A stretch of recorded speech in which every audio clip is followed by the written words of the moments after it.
We're really happy to have Carrie Lee and Olga with us to run this session.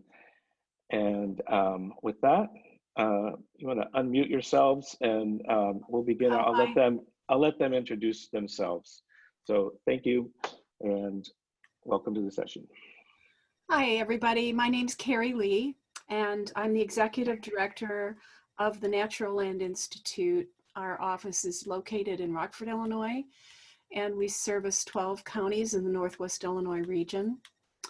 We've been undergoing this process for the last 4 years and are excited to share it with you today. Good afternoon, everybody. Thank you for joining. I'm Olga Leandris. I'm a senior specialist at the Delta Institute.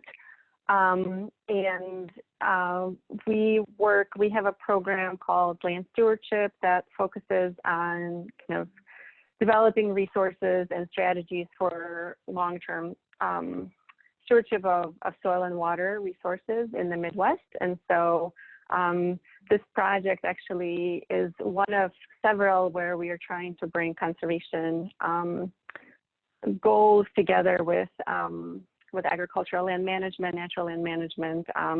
So I'm excited as well to share what we've been doing in this. And I also want to just acknowledge that this project is a really is a team effort and includes multiple organizations.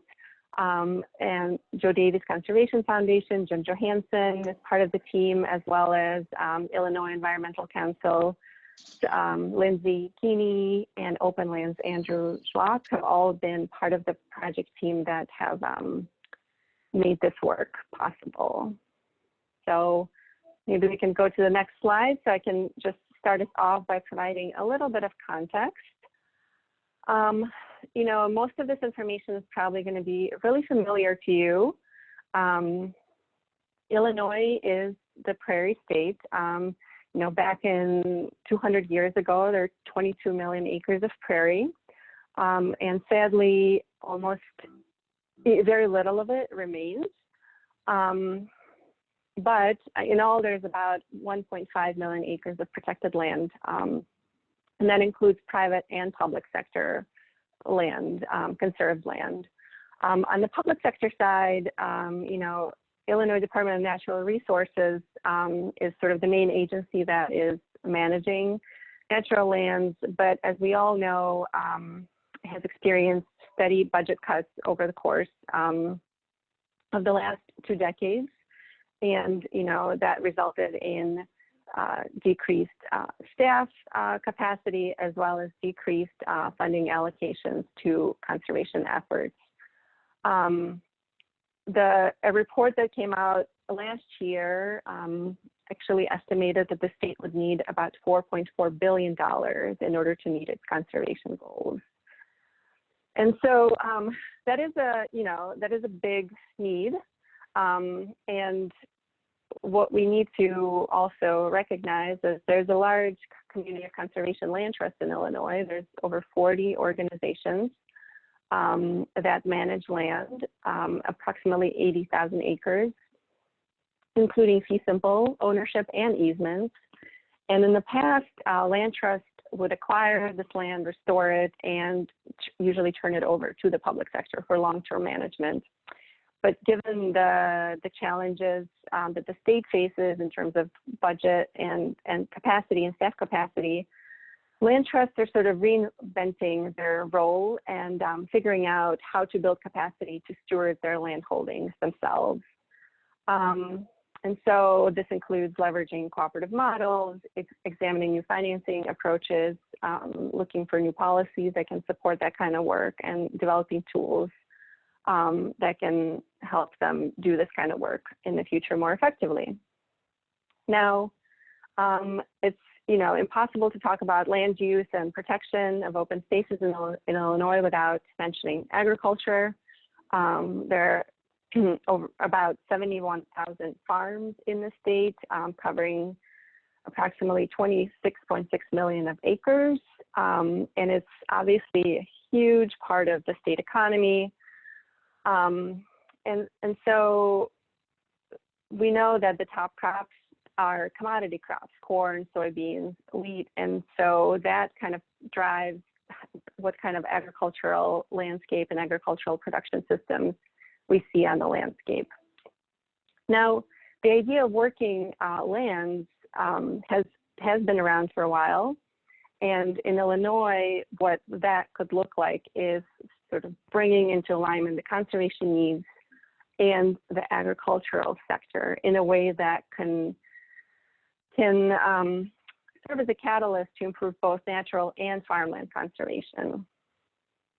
And because conservation land trusts need to increase their capacity and fund work for long-term management of the land, we started by identifying various different financing strategies and cooperative models that could help with that. We realized that we had to sort of do a little bit of work to understand what exactly the stewardship needs across the state were. So we started by doing kind of a overarching research project that involved surveys and interviews. And then with that information in mind, we were in a good position to kind of develop programs and policies that can help improve stewardship in the land, on the landscape. Can we go to the next slide, please? So this is just to sort of reiterate the need for this shift in how land trusts are approaching conservation and long-term stewardship of natural land. It shows the relationship between the amount of funding the public agencies is, invested into conservation and the total acreage that's held by the public sector, which is sort of the darker green kind of cumulative area chart. And so we see that between 98 and 2001, the amount of spending on conservation kept pace with the number of new acres that were being acquired. But around 2002, we start to see a reduction in the amount of conservation spending. And while there's some land acquisition, it's much slower. And then in 2014 or so, cumulative land conserved by the public sector essentially flatlines. And next slide, please. So we also see this on, if we look at the sort of the land trust side of the equation. Through our surveying work in this project, we were able to see that over the last 50 years, land trust transferred 77% of their land to other agencies for long-term management.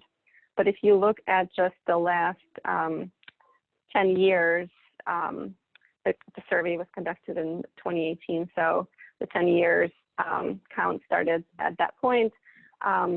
We see a significant decrease in how much land is actually being transferred to the public sector for long-term management, and it kind of appears to be around 16%.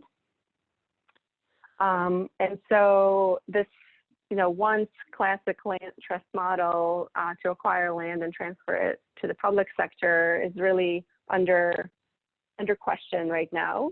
I think the trend that we see emerging is kind of pushing land trusts more and more often to acquire land and keep it. And with that, come responsibilities of long-term management. So next slide, please.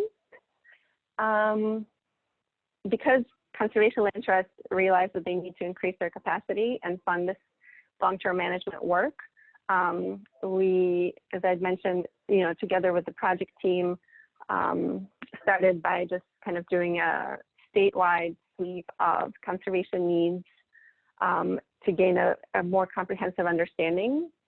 And through the research project, we were able to kind of map out the current conditions of conservation organization-based stewardship in Illinois so that we could be better positioned to develop strategies and programs that improve that.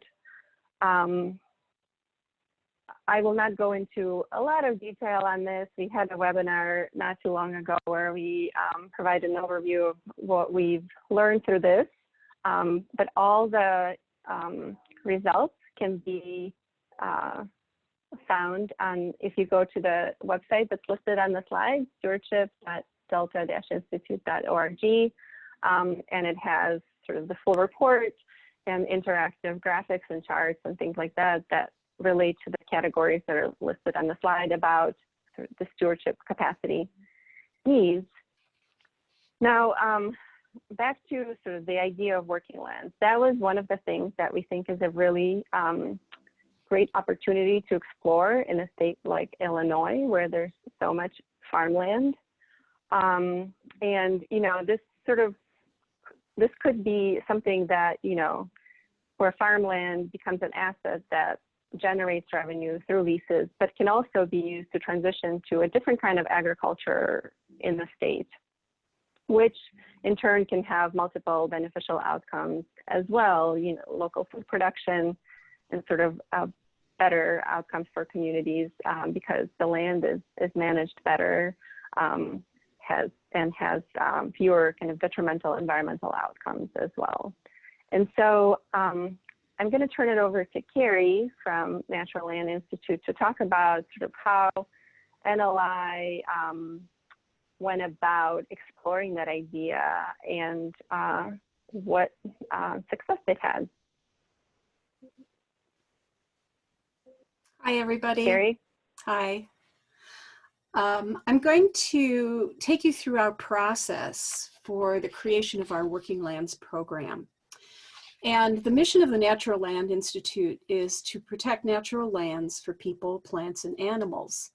And we had not previously considered the role that working lands and farms could play in that mission. In fact, there was historically some resistance to that concept overall. So when we had first one and then another farm offered to us for donation in 2015 and 2016, we started to take a deeper and different look at how agriculture and these farms might fit into our mission. I think that the shift in thinking was timely as the way we needed to work had shifted, which is what Olga has kind of explained. Instead of most of our land protection projects being turned over to the state IDNR to own and manage, we were now no longer able to do that because the IDNR themselves no longer had the resources really for preserved stewardship or really also land acquisition that they had had historically.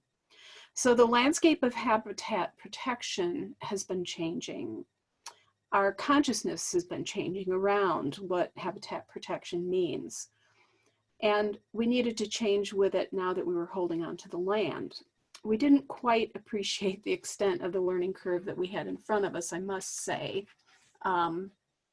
So I've thoroughly enjoyed the journey. Out of a vomit several years ago, I sat down with Delta and to kind of talk about the idea of putting together a grant application to the Grand Victoria Foundation to support the research in this area. And they have done that. This is the third phase of grants that they have awarded. And so I really want to give a big shout out to the Grand Victoria Foundation here, because without their support, we couldn't have done all of these studies. So as we were delving deeper into this concept, two primary considerations jumped out at us. One was that the income from the farms could sustain our stewardship programs and provide a diversity and stability in our portfolio for funding stewardship. And, you know, as we know now with the markets, this is particularly relevant because our markets are a little volatile at the moment. And we had built some endowments for specific preserves, and some of our preserves had come with endowments. However, having general stewardship funds for the others was something that we really needed to address, and we still are addressing. The other consideration was a fragmentation of habitat. And as we developed our new strategic plan, we committed to expanding our existing preserves and to the creation of large ecological complexes to support habitat and natural ecosystems with a whole systems approach. So in the past, we had really been historically looking at protecting these small remnant ecosystems and habitats. Some of them are historical, and some of them now are kind of as fragmented small pieces. Frankly, they're museum pieces. So we wanted to take a look at how working lands could help us expand that. And so we created this working lands subcommittee of our land conservation committee because our board understood the importance of what we were doing and how much we also needed to educate ourselves. We simultaneously initiated with the Delta Institute this research project on how a new non-traditional partnership with the agricultural community could work to become new opportunities for land conservation and stewardship. So we did a lot of things. We held field trips with our farmers because both of our farms came with farmers who were leasing them. We recruited a local conservation farmer and our local NRCS agent to sit on our working land subcommittee. And we hosted learning workshops as well as attending lots of agricultural seminars. We learned that we're not alone in the conservation community and that there are many others on this journey with us. And this was extremely heartening for us because we saw that there were a lot of conservation organizations who were landowners, like the McHenry County Conservation District and the Forest Preserve Districts, that are also landowners. So our strategic plan, that's the one there in the middle on the slide with the gray. It's on our website, and there's the link down below. And the report outlines the process that we've taken so far, the report on the left. In this case study on the larger study on sustainably financing stewardship. So let's dive into some of the details. Let's go to the next slide. So one of the first things we felt we needed to do was to establish some guiding principles, like what were we all about, really, and develop a policy for how we were going to manage our working lands. I started with making some phone calls to other groups like the Iowa Trust for Public Lands and other groups in the Midwest, and nobody had a set of guiding principles that they could share with me. However, I do want to thank the Lake County Forest Preserve and the McHenry County Conservation District. They both have agricultural land holdings, and they have both been supporting us with their experiences and shared lots of materials with us. So our policy then came out of our guiding principles.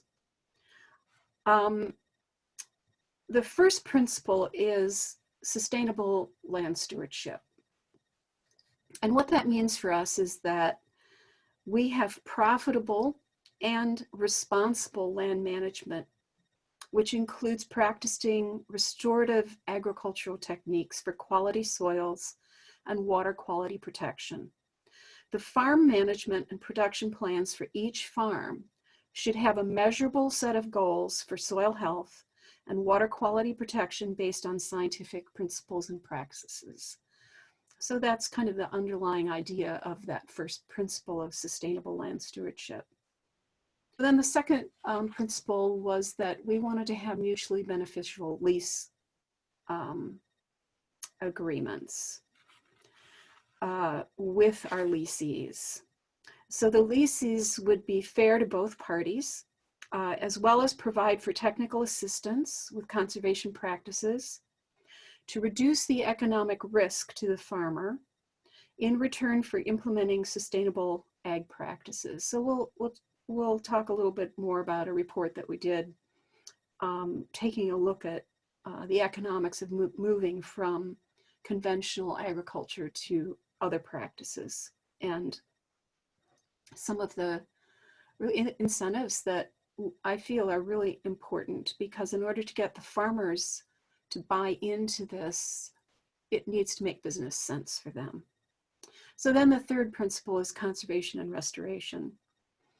So we had long conversations about this, and our initial conservation practices may include an assessment of our marginal lands, remaining habitat remnants on the farms, such as hedgerows, stream corridors, enhancement of pasture and haylands with native plants, and control of invasive species. The management and protection and production plans for each farm should have short and long-term conservation and restoration goals and practices. So we took a look at things like, how would the farmer, for example, encourage insects and birds on their farms? And fortunately for us, this last year, Audubon came out with a beautiful report on agriculture and birds. So we're incorporating a lot of that into our policies. It goes into our leases. So the principle number 4 was the market and revenue economic opportunities. So our farms are pretty much, we came to us with commodity crops with some hayfield. So we want our farms to be assessed as to the economic potentials for also valuing their ecosystem services, as well as the potential for local food production, conservation grazing and haying, specialty crops. We wanted to take a look at organic farming to see how that might all fit into our working lands policy. So it's our intent to demonstrate that ecologically managed agricultural lands are profitable and also improve our region's natural resources. So I'm going to encourage people, if you have questions, to type them into the chat box. And after we finish this section, we can then maybe answer some of your questions about this section before we move to the next section that Olga's going to talk about. So let's go to the next slide. Yeah, thank you. So we did a financial feasibility analysis and also hired a soils consultant, because we needed to explore what conservation practices, for example, regenerative ag, organic production, and soil health, what do those actually mean? And how would we measure the impact on our farms of these practices if the farmers were to implement that? In terms of the bottom line, their equipment, all of those things. What are the implications for how we would be writing our leases? How do we measure things? So we learned from this report that there are many definitions, for example, of regenerative agricultural practices. And one of the other things that kind of came out of this report was that we got to start thinking more about what exactly should our goals be. So we commissioned this financial analysis that included a comparison of costs, benefits, and challenges of moving from traditional row crop commodity agriculture to conservation ag, regenerative ag, or organic production, and what would those look like? So the challenges were basically challenges to the bottom line for the farmers, where in particular, organic production is very costly.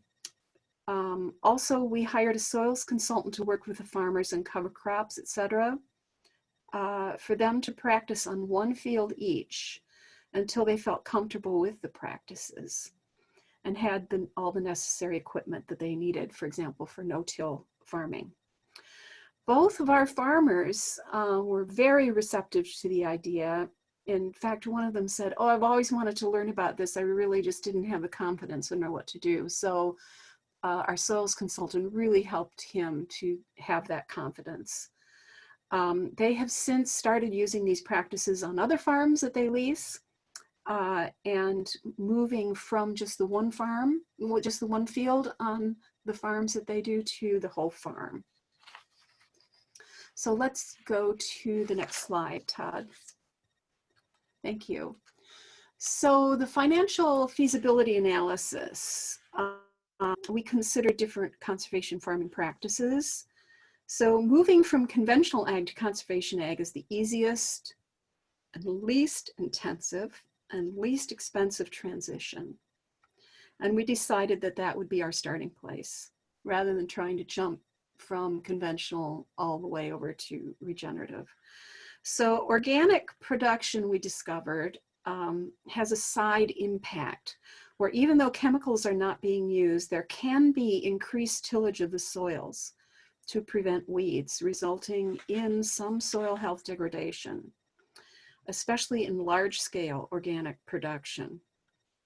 I think in smaller organic production places, they actually rotate their fields and do other practices to prevent that.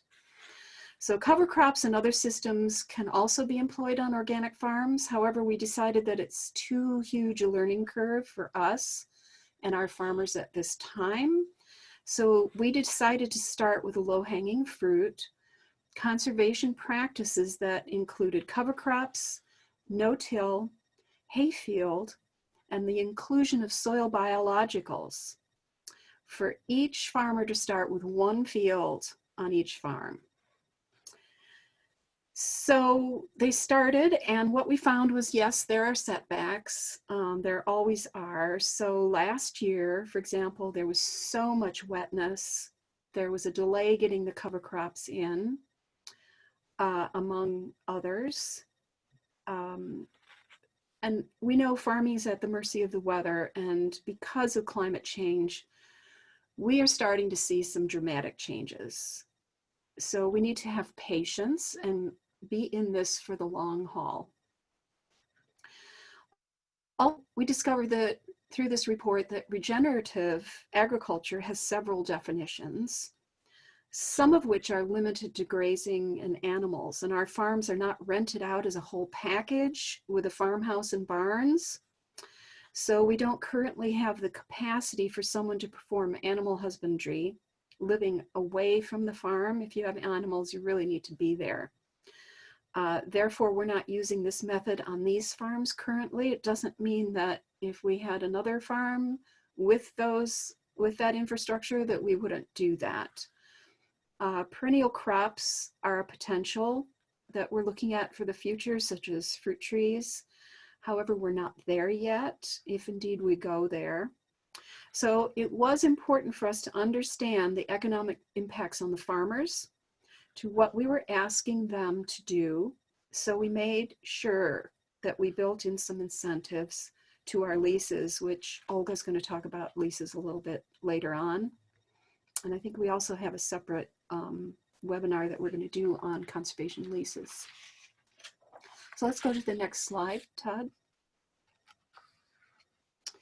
So the other study we commissioned with the grant funds was a whole farm conservation plan by Solutions in the Land.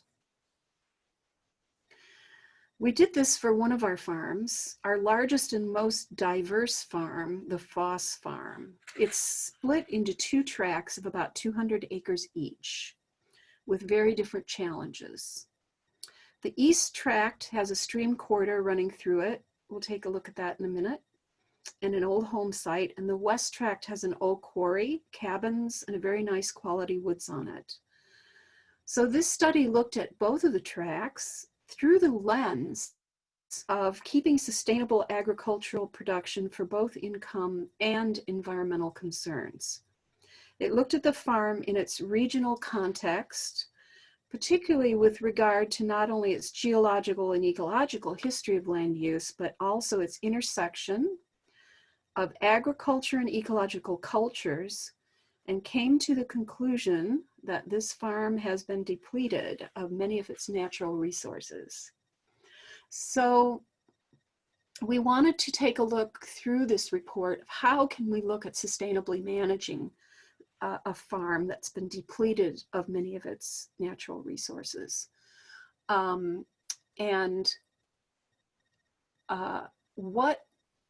Where did we need to go? So this report also showed us, which you're going to look at a little bit in the next slide, is that they found that we had competing priorities, and their recommendation was that we focus on soil health. So let's go to the next slide. So this is the east tract of the Foss Farm.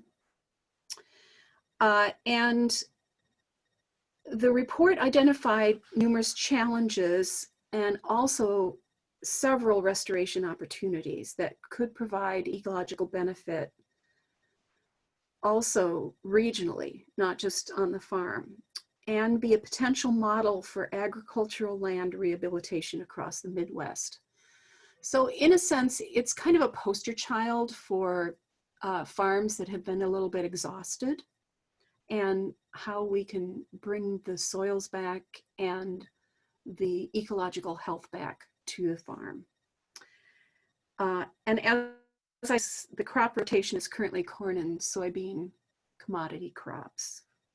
So we do have a long way to go, as this report, as I said, identified these conflicting priorities for the farm. So we had long-term goals of eventual ecological restoration conflicting with our strategies for short-term revenue generation. So the agricultural use currently on the farm, as it was when we had this study done, was in conflict with the environmental stewardship that we were proposing to do on the farm. And they created this concept of the unifying goal to bring these two together, these conflicting priorities, which was focusing on soil health, which makes a lot of sense to me and to us and to our committee as really the baseline and the focus. So focusing on soil health will lead to strategies that produce returns for the producer and for us, the landowner.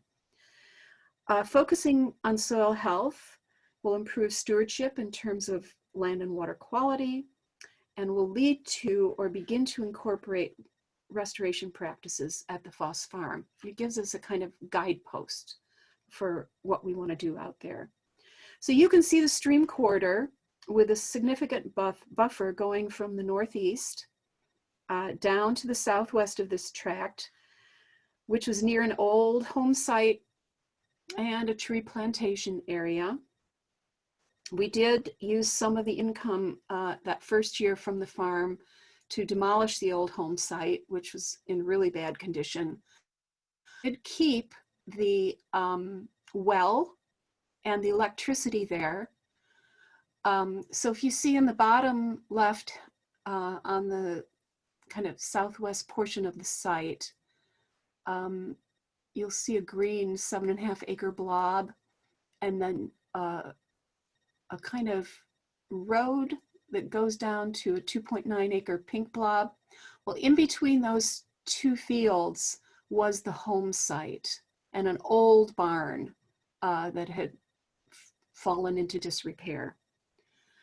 But we decided to keep that because for that 2.9 acre site, and if we ever opened up the 7.5 acre site, we thought we might do something a little bit different there because it's separated from the rest of the farm by the stream and the wooded corridor. And they have not been in agricultural production. The 2.9 acre site has been, it was an old CRP field for many, many years. So if a small farmer wanted to come in and do organic small production, put up hoop houses, grow herbs, local foods, that kind of thing, we would have water and electricity available for them there. So we're still exploring that, and we're hoping that something kind of comes out of that. So this farm does have several habitat types on it. And what you can't see is the topography. There's a lot of terracing there and a lot of topography going down to the stream corridor. So we're currently cost sharing with the farmer to remove invasive woody species from around the fields, to open those up with an eye to eventual of the site into native habitats. And one of the ways that we know to do this is that rather than just let something go wild and get invaded with species that are detrimental, that if we're actually farming those, it's easier for us in the long term then to go and do restoration activities. So you can see the terracing, you can see some of the vegetated swales in there. We should begin to see improvements in both land and water quality by this changing of our practices, and perhaps also to some extent our crops, and initiating the cover crops. So we want our farms to be part of the solution to the state nutrient loss reduction strategy. And as part of our current phase of work with our farmers and developing our procedures, we're exploring the best way to monitor our goals. And we're working with Delta Institute and their research with the McHenry County Conservation District on how they're looking at monitoring and measuring particularly their soil health. So let's go to the next slide. So this is a map of the Foss Farm West Tract with the quarry in the upper right-hand corner. It's a disused quarry now, but you can see it's filled with water. There's row crop fields to the left, tree plantations, and old CRP fields that were not managed and are very weedy. So putting those weedy fields into production lays the framework, like I said, for eventual restoration activities. The solutions in the report also looked at how climate disruption will have a profound effect on agriculture. And as I mentioned before, in 2019, with all the wetness, we really saw this happening. So although we're still doing research on the BMPs, the best management practices, we know that it should be a factor in our decision making, and that climate changing weather patterns, increased pest and disease pressure to crops and native plants, disruption of plant and insect life cycles, as well as disruptions to agricultural markets are all predicted effects of climate change. So as with habitat restoration, the best defense is to build resiliency and diversity on the farm with diverse crop rotations, improving soil quality, maintaining soil cover, and reducing runoff. Carbon sequestration can be improved by converting low-producing land to buffers and installing hedgerows, reducing soil disturbance, and increasing soil biomass. Other market opportunities were also explored that have a market in this area. However, our producers need time to assess their capacity to meet buyer specifications for production, handling, and storage, as well as to understand contract opportunities. Neighbor relations were also identified, and this is really important to us. In particular, forming these horizontal relationships in the region for access to resources and to strengthen our local ties.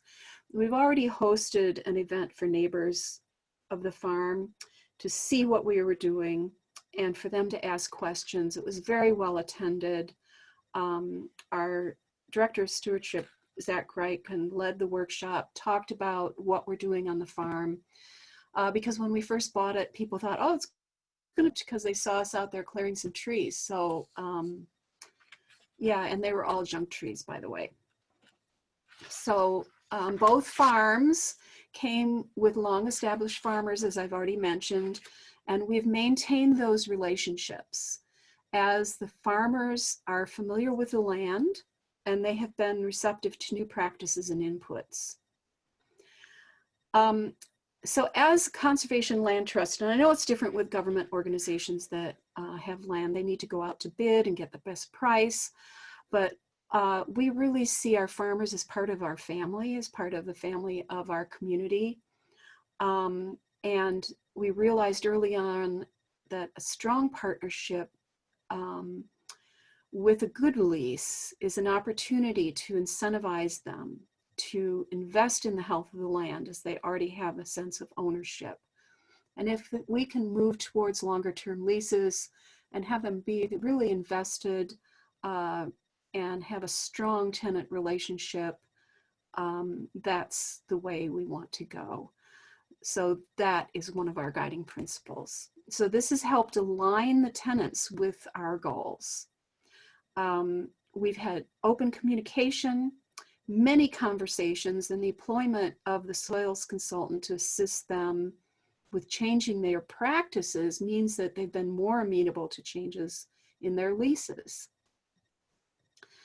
So I want to thank the chair of our Working Land Subcommittee, Ed Eggers, who has an agricultural background, for his leadership in really working on those tenant relationships, those neighbor relationships, and the importance of the communications with our and also his commitment to educating our board and us and all of us on this, and supporting really all of those really important initiatives. Thank you. So just towards sort of kind of close out this slide, I just want to say that our farmers really have an incentive to invest in the health of the land, and I think that is so important. And leases are our most significant leverage, our point of leverage, to ensure that our land is managed in a sustainable manner. And we do have a conservation lease that the farmers are working to implement across the acres that they lease. We've done some cost sharing, and we're considering longer leases. So our 260 acres of productive fields in both of our farms generates around $31,300 a year currently, as they are not on the best soils. I think people who have better soils could get more per acre. Our 2020 budget has $14,500 allocated to stewardship staff salary and $5,000 to our stewardship reserve fund. And the balance is spent on property taxes and farm improvements, such as building demolition, woody invasive species removal, and stream bank stabilization. So let's go to the next slide. I think I'm going to probably have to move a little quicker here. So just to recap, the process report is a detailed explanation of our journey into this unknown territory, new partnerships, and a whole new learning curve. So you can find this and other reports in the case study pilot section. There's an executive summary. And also for those of you who may be thinking of embarking on this journey, it's easy to feel a little overwhelmed. We have just taken it one step at a time, and so there's no need to do it all at once. And I would suggest just starting with an intention and developing your set of guiding principles. And once you have ag land, you can then move on to looking at your goals and how some low-hanging fruit conservation practices might easily be implemented. So all the information is there to guide you, and we are always willing to assist. And for the last slide in this section, I just want to talk for a minute or two about what we are doing now, getting ready for the next phase of our learning. And as we move forward, we've begun building on this pilot work. One way is by developing a business model for a working lands program for both individual organizations and as a financing mechanism for a stewardship cooperative that has been taking shape in Northwest Illinois for the past couple of years. So the Natural Land Institute will be focused on implementing the conservation plan recommendations, making lease updates, to incentivize conservation, and developing procedures for a working lands program, including deciding what to monitor, how to monitor, and we hope that that's actually going to inform our broader program development and design. And any farm, large or small, conventional or organic, that produces grain, produce, livestock, can employ sustainable management practices to protect soil health and the agroecological landscape, minimize risk, and protect the long-term profitability. Sustainable ag includes providing a fair return to the producer while minimizing negative impacts to the environment, providing ecosystem services to the region, and protecting the long-term health and productivity of the land. And because we're responsible for this ecological integrity, we've set up some procedures that we're just really beginning to work on. So the first procedure is that farmland management standards that ensure the protection and conservation of the natural resources of the site are really going to be important. And on each farm, we need to implement a farm conservation management plan. We need to develop for that plan each farm and make recommendations and monitor. The second one is building equitable partnerships with the lessee, including using their agricultural management capabilities and reducing their economic risk. So we're going to be building our partnerships and have our lessees really experiencing reduced risk through implementation of a variable lease rate. And promotion of alternative agricultural production, such as conservation grazing and haying. We already started doing some conservation grazing on one preserve with a neighbor, and one of our farms has some haying on it. And monitoring, we're currently fine-tuning our specific measurable goals and deciding what's the most cost-effective and useful way to monitor. So we have contracted again with Solutions in the Land to create a more comprehensive management plan for the Foss Farm, which includes determining our metrics for success and evaluating further strategies and benchmarks for revenue generation that better align with our values and goals. So before Olga starts to share some program design components with us, I think I'd like to just see if there's a couple of questions that I can answer. And the cost, Linda asked everyone, what's the cost of the whole farm conservation plan? The first plan that we did was $10,000 for the 400-acre farm. And Asiya was wondering if partnering with Native nations on traditional knowledge for soil health can be part of this journey. Asiya, yes, that is something that we're looking at in particular with this next phase of the plan, where we've contracted with Solutions in the Land, and they're just beginning their approach. And that's something that we're very excited to be able to begin to take a look at using traditional knowledge, because I know, for example, that out in Australia, the fires out there, the traditional people knew how to do that, and people didn't listen. Jerry said, are you paying property taxes on the farms? Yes, we are. Any farm, any property that you're getting income on, even if you're not for profit, you need to pay property taxes. Linda asked, do we have any ideas for how to get people to donate their farmland? Linda, that's something that we're doing now. We have been kind of advertising our Working Lands initiative.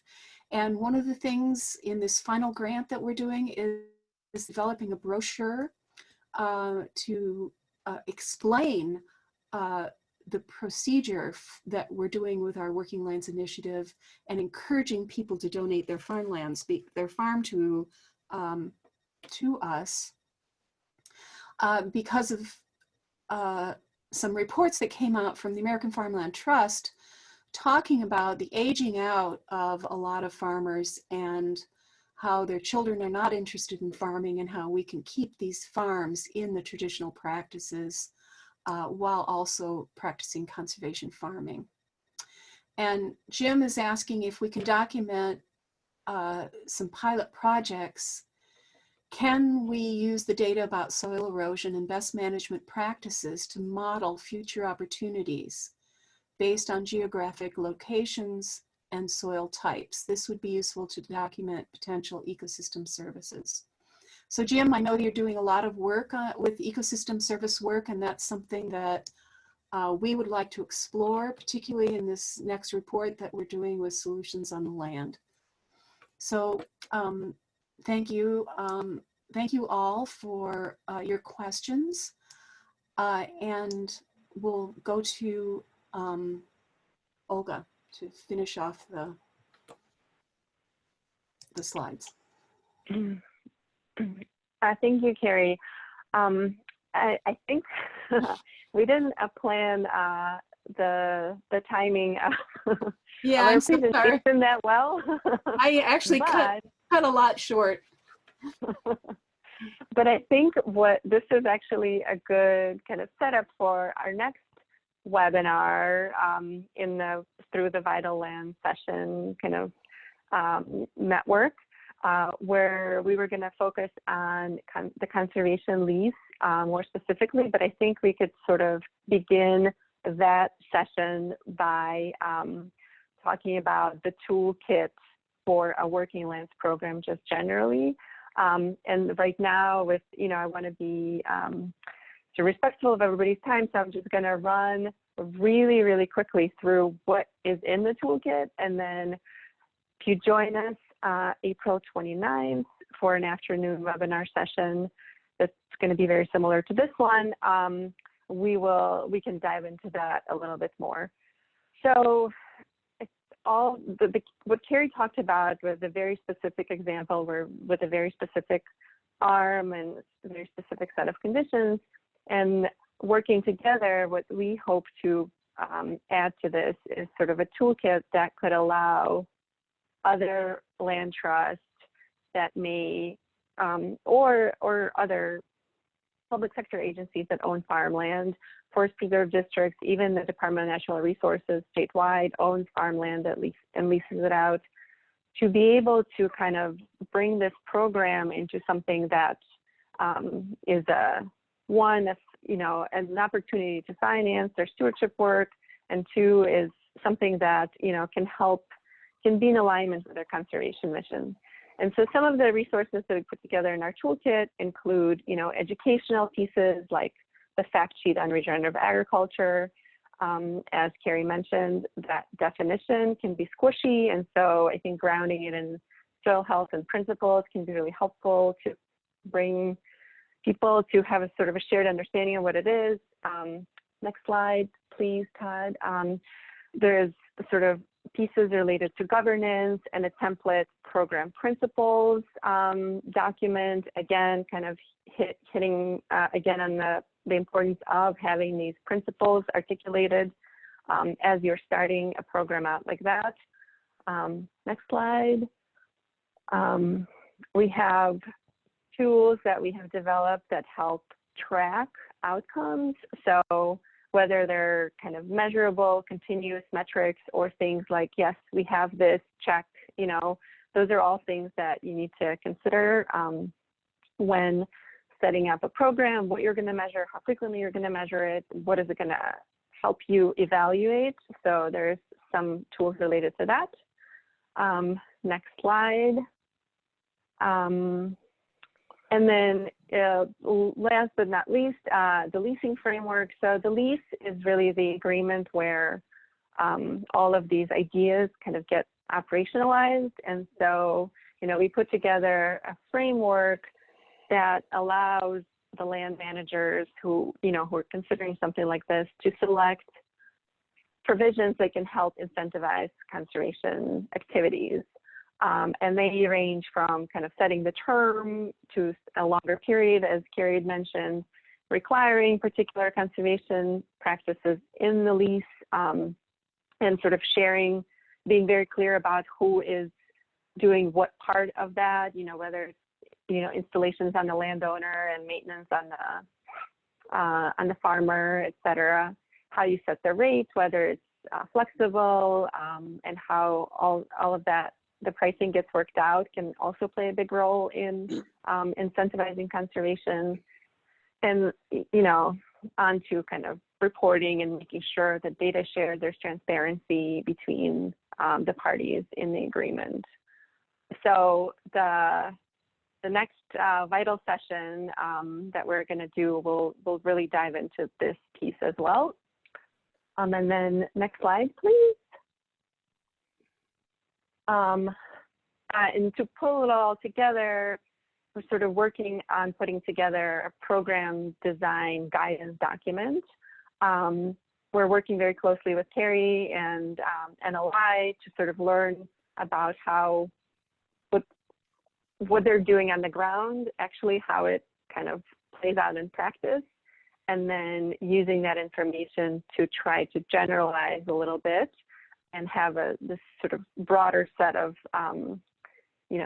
guidelines that can help other land trusts set up something similar if they were so inclined. And so, this guidebook will include, everything from program goals to how to set land management standards and procedures that Carrie had alluded to, what program evaluation could look like, how do you divide responsibilities and manage relationships between the landowner and the producer, where the money goes to, who's eligible, how's the contract set up, all these things, in addition to some of the forms and kind of templates that I already really briefly showed in the previous slides. So all that is forthcoming, and next steps. So the next slide will kind of summarize the next steps. As Carrie had already mentioned, NLI is working on implementing the recommendations that came from the comprehensive management plan on Foss Farm, and then expanding that work to another farm that NLI owns, Schlomar Farm. And then Delta, as part of this overall effort, is kind of working to complete this program guidance framework and a business model that other land trusts can utilize in their own area to do something similar. And one additional detail is kind of in that rates analysis and how you set rates, I think could be a really important key in how to incentivize farmers to adopt conservation practices that they haven't adopted in the past. And so we plan to do some financial analysis and projections to do that. And finally, just there's an effort led by Joe Davies Conservation Foundation to kind of bring this approach into a stewardship co-op model as well as one of the financing strategies. And if we had more time, I would ask Jim to speak about that a little bit more, but I think it's in exploratory phases right now, and stay tuned to learn more soon. Next slide, last slide. All of the stuff that we talked about, the research and the case study that Carrie went through is online at stewardship.delta-institute.org. You can also get to it from the PSTC website and probably from the Vital Lands website as well. I can share the link to the toolkit that we currently have and that we're building on with Todd for, to share with everybody post webinar. And please join us for the session on April 29th, where we can spend a little bit more time on this, on the toolkit and the lease framework.